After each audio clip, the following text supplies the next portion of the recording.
السلام علیکم، welcome to my YouTube channel. آج کی میری اس ویڈیو کا عنوان ہے حقیقی مقام۔ اس سے پہلے میری آپ سے ایک چھوٹی سی ریکویسٹ ہے کہ اگر آپ نے ابھی تک میرے چینل کو سبسکرائب نہیں کیا تو پلیز میرے چینل کو سبسکرائب کر کے بیل نوٹیفیکیشن کو آن کر دیں تاکہ آپ کو میری ویڈیو کی اپڈیٹس پر وقت ملتی رہیں۔ اس کے علاوہ آپ میری ویڈیو کو لائک اور شیئر بھی کر سکتے ہیں۔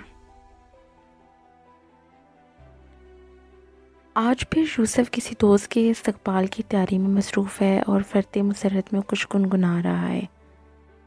اچانک نازیہ کی قطع کرخت اور ناراضگی بھری آواز نے سر اور تال کا ماحول خراب کر دیا۔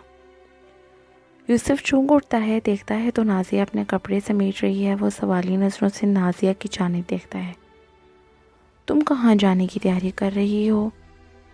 آپ اپنے مرتبے کو برقرار رکھیے، معاشرے اور دوستوں میں اپنی سٹیٹس کا خیال رکھیے۔ میں نے کہاں جانا ہے؟ جب آپ 2 دن کے لیے گھر نہیں ہوں گے تو بہتر ہے میں امی کے ہاں چلی جاؤں گی۔ نازیہ کے لہجے میں قدرے طنز اور ناراضگی کا ملا جلا تاثر تھا۔ یوسف اپنی سوائی میں وہی پرانا مکالمہ بولنے کو منمنایا، لیکن نازیہ سنی انسنی کرتے ہوئے کمرے سے نکل گئی۔ شاید وہ مکالمہ اب اتنا پرانا ہو چکا تھا کہ اپنی افادیت کھو چکا تھا۔ دراصل دونوں کی شادی کو 5 سال ہو چکے تھے اور یوسف کی فطرت کچھ عجیب سی تھی۔ وہ معاشرے اور دوستوں کے مابین اپنا مرتبہ قائم رکھنے اور اپنی تعریفیں سننے کا ایسا عادی تھا کہ ساری تنخواہ اس مقصد پر اڑا دیتا تھا۔ 5 سالوں میں سوائے 1-2 جوڑے کپڑوں کے اس نے نازیہ کو ہمیشہ اچھی شاپنگ کے سسپاغ ہی دکھائے تھے، اور وہ ابھی تک جہیز کے کپڑے، جوتے اور کاسمیٹک استعمال کر رہی تھی۔ ہر ماہ یوسف نازیہ سے برانڈڈ مصنوعات کی شاپنگ کا وعدہ کرتا، مگر عین وقت پر کوئی ایسی پارٹی آ جاتی کہ نازیہ کے ساتھ کیا گیا وعدہ وفا نہ ہو پاتا۔ آج بھی کچھ ایسی صورتحال پیش آئی تھی۔ ان کا پڑوسی جوڑا فیصل اور اس کی بیوی شگفتہ ان سے کم آمدن کے باوجود خوشحال زندگی گزار رہے تھے۔ یوسف ہمیشہ سوچتا تھا فیصل اور شگفتہ بھابھی پتہ نہیں کیسے اپنے بجٹ کی تنظیم کرتے ہیں، آمدن میں تو وہ ہم سے کم ہیں۔ فیصل کے دوست حیدرآباد سے اسلام آباد اپنے کسی کام کے سلسلے میں آئے تو انہوں نے سوچا کیونکہ فیاضی اور سخاوت کے لیے مشہور یوسف کے پاس سے ہوتے چلے۔ 2-3 روز تک انہوں نے اسلام آباد قیام کیا اور فیصل کی مہینے بھر کی کمائی اخراجات میں صرف ہو گئی۔ ان کی منہ زبانی اپنی تعریفیں سن کر یوسف خوشی سے کھل اٹھا۔ دوستوں کے وداع ہونے کے بعد جب وہ گھر آیا تو دروازے پر تالا پڑا دیکھ کر چونک اٹھا۔ اس کی پڑوسن شگفتہ نے اسے چابیوں کا گچھا تھماتے ہوئے بتایا، نازیہ اپنے امی ابو کے گھر چلی گئی ہے اور یہ چابیاں آپ کے لیے امانت چھوڑ گئی ہے۔ یوسف نے گھر کھولا اور اپنے بیڈ روم میں آرام کے گھر سے لیٹ گیا۔ یوسف کو دل ہی دل میں نازیہ کی فرمائش پوری نہ کر سکنے کا افسوس ہونے لگا۔ وہ ذہن میں مختلف ترکیبیں لڑانے لگا۔ اچانک اسے اپنے دوستوں کا خیال آیا جن کے باعث اسے یہ دن دیکھنا پڑا۔ ان کی آزمائش کا بھی آج سے زیادہ قیمتی موقع شاید کوئی نہ ہو۔ سب سے پہلے اپنے شہر میں مقیم دوست راشد کا نمبر ملایا۔ جب اس نے ساری صورتحال رش پر واضح کی تو اس نے نہایت صفائی سے ٹال دیا۔ یوسف جگر، تمہیں تو پتہ ہی ہے تمہاری بھائی کو دل کی تکلیف ہے، مجھے گھر کا سارا کام خود ہی کرنا پڑتا ہے، کبھی بھی اپنے یار سے معذرت نہ کرتا اگر مجبور نہ ہوتا۔ اس کے بعد یوسف نے سوچا کیوں نہ کچھ دنوں کے لیے بوریت اور ذہنی تناؤ دور کرنے کے لیے حیدرآباد والے دوست کے ہاں چلا جاؤں۔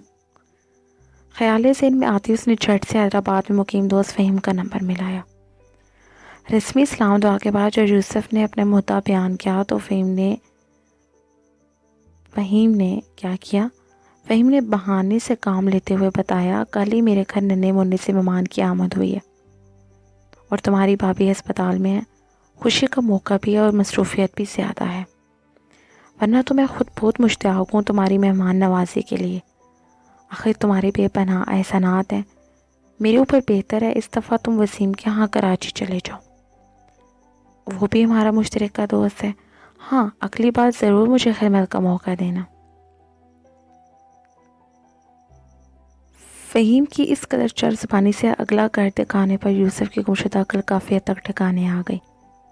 اسے پتہ بھی نہ چلا فیصل اور شفتہ کب سے دروازے پر کھڑے ہو کر اس کی ساری باتیں سن رہے تھے۔ او سو سوری، آئیے نا اندر آئیے، آپ لوگ باہر کیوں کھڑے ہو گئے؟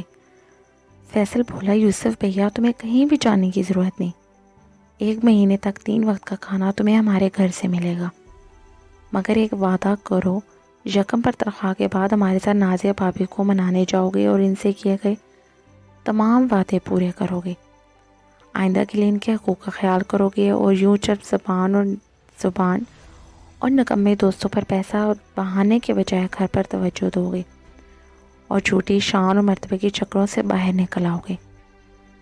یوسف نے فیصل کی تائید میں سر ہلا دیا، جیسے کہہ رہا ہو واقعی ہمسایہ ماں جایا ہوتا ہے۔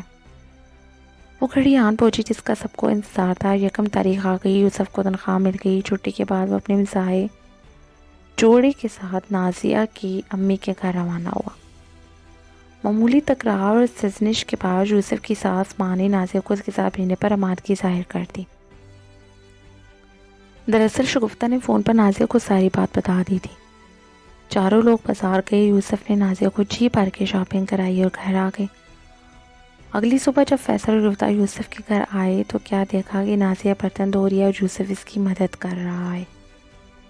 یوسف کو کامیاب زندگی کا راز پتہ چل چکا تھا کہ دنیا میں مرد کی سب سے بہترین اور وفادار دوست اس کی بیوی ہے، اور اس کے علاوہ بیوی اصل شان اور مرتبہ بیوی کے حقوق پورا کرنے کے بعد ہی ملتا ہے۔